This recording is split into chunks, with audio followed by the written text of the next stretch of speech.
سعودیہ میں چاند نظر آ گیا تو عید کا چاند تو ایک ہی ہوتا ہے، اسے الگ الگ ممالک میں کیوں دیکھا جا رہا ہے؟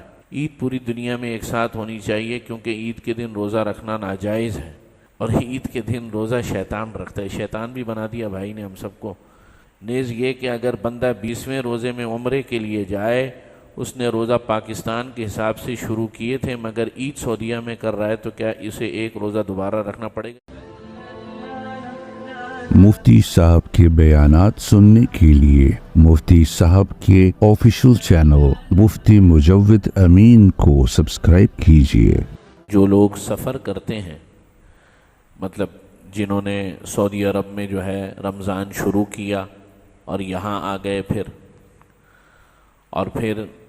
اب انہوں نے روزے کس حساب سے رکھنے ہیں؟ سعودیہ کے حساب سے رکھنے ہیں یا یہاں کے حساب سے رکھنے؟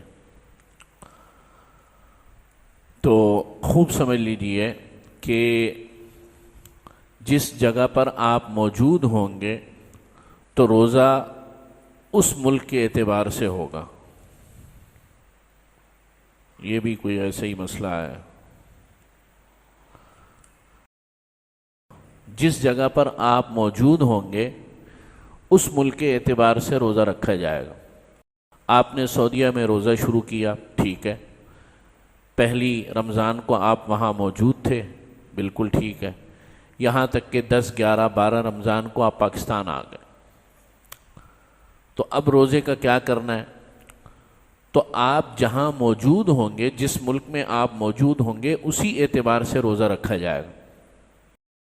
اچھا، اب آپ روزہ رکھ رہے تھے تو یہاں تک کہ پاکستان میں 30واں روزہ ہو گیا، سمجھے سعودی عرب میں اس دن 29 روزے ہوئے، تو اس اعتبار سے پاکستان میں جب آپ 31واں روزہ آ جائے گا آپ کے لیے، تو اب وہ 31واں روزہ رکھنا ہے نہیں رکھنا؟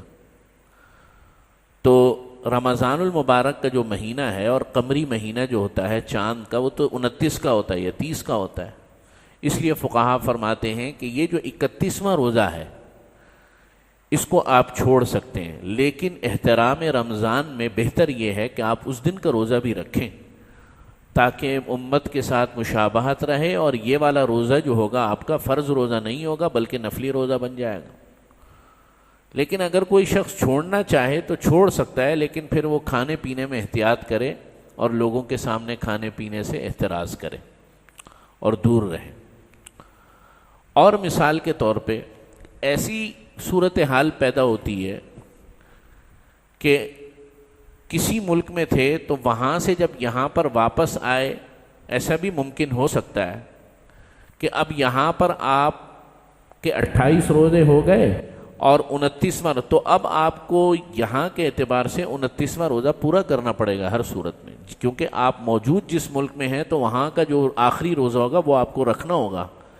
یہ جو صورتحال ہے روزہ چھوڑنے کے یعنی جواز کی یا اس کی گنجائش کی، یہ صرف اس صورت میں ہے کہ اگر روزہ آپ کا 31واں بن رہا ہے، چنانچہ 29واں بن رہا ہے یا 30واں بن رہا ہے، تو وہ آپ کو ہر صورت میں اس ملک میں جہاں پر آپ موجود ہیں وہاں پر رکھنا پڑے۔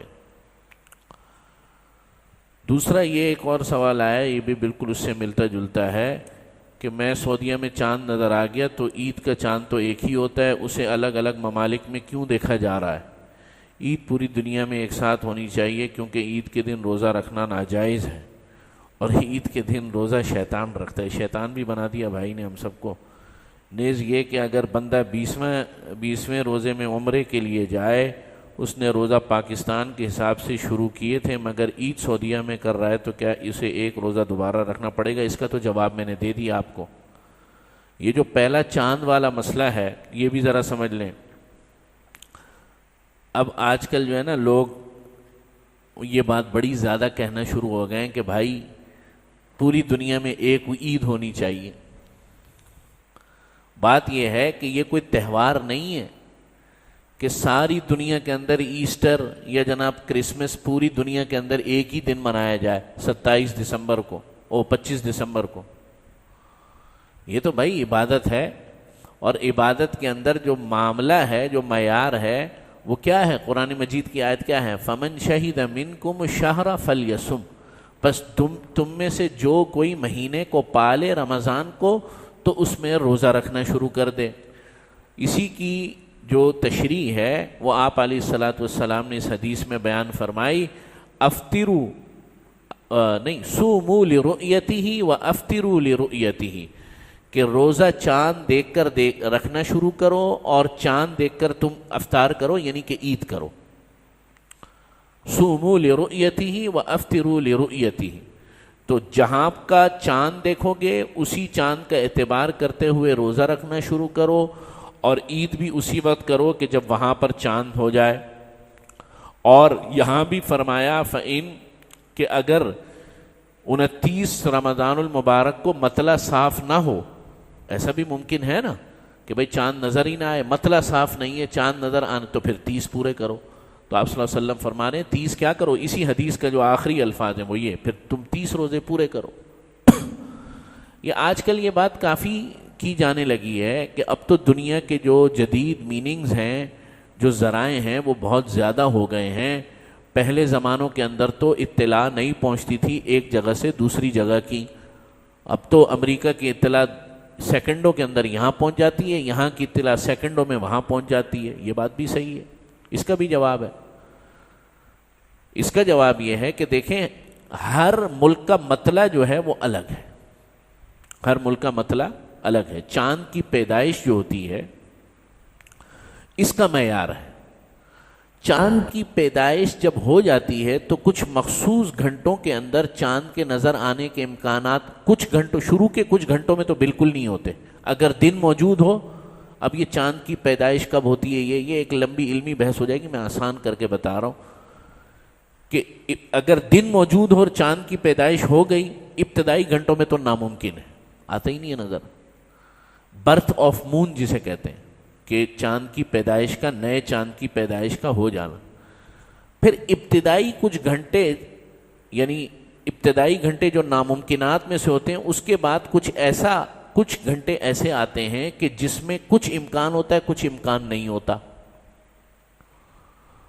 اس کے اندر اگر چاند نظر آ جائے تو تم روزہ رکھو, چاند نظر نہ آئے تو افطار کرو, یعنی کہ روزہ چھوڑ دو. یا اگر رمضان المبارک کا ہے 29, پچھلا جو مہینہ ہے وہ اگر شعبان کا ہے تو پھر 30 شعبان پورا کرو اور 30 کے بعد روزہ ہوگا.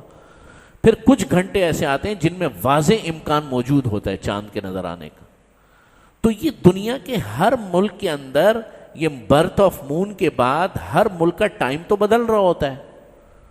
چنانچہ دنیا میں سب سے پہلے جو چاند کے نظر آنے کے امکانات پیدا ہوتے ہیں, یعنی جہاں چاند کی برتھ کے بعد وہ فیجی آئی لینڈ, آسٹریلیا, نیوزی لینڈ, پھر اس کے بعد ملیشیا, انڈونیشیا, اور پھر یہاں سے سفر کرتے ہوئے بنگلہ دیش اور ہندوستان, پاکستان, افغانستان, اور پھر عرب ممالک, اور اس طرح ترکی, اور پھر یورپ, اور پھر اینڈ میں امریکہ. یہ ترتیب ہوتی ہے. اب اس ترتیب کے اندر کسی وقت دنیا میں کہیں دن موجود ہے, کسی دن رات موجود ہے. آپ سمجھ رہے بات؟ تو جہاں دن موجود ہے بھائی وہاں تو چاند نکلا ہی نہیں, تو پھر روزہ کیسے رکھیں یا عید کیسے کریں, دونوں کا امکان. اور جہاں پر مل گیا, جہاں پر رات موجود ہے اور برتھ مون کی پیدا ہو گئی, تو ان ممالک کے لوگ جو ہے چاند کو دیکھیں گے, رؤیت کریں گے اس کی.